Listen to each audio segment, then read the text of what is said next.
all the crying that he let loose in the media, like, Kobe didn't have to go through this, even though Kobe did go through that, and he just toughed it out. And it's well known that, Kobe is Jayson Tatum's idol. And even Jayson Tatum's dad had to say, man, Kobe went through this thing, like, suck it up.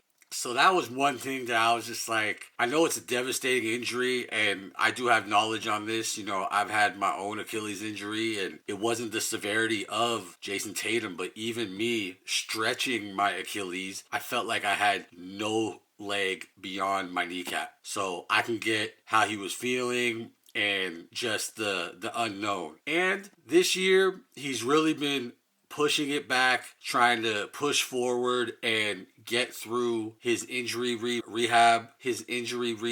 And I give him credit on that. That is not easy.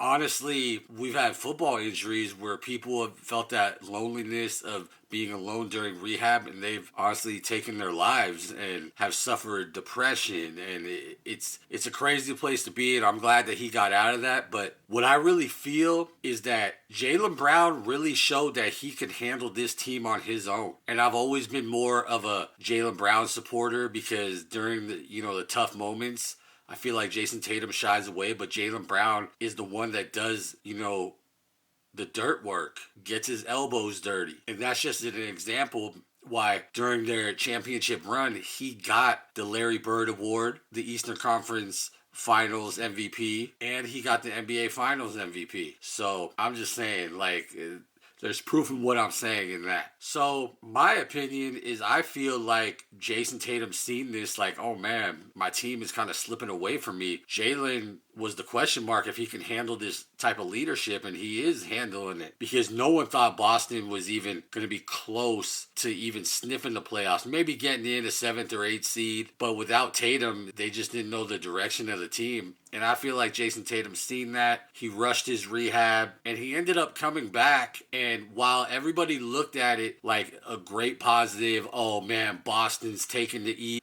I was always like, I think he pushed it too hard to come back. And he's going to affect the camaraderie that the team has, the other guys that have needed to step up. They're going to have to fall back. And it might, in the long run, actually hurt the team.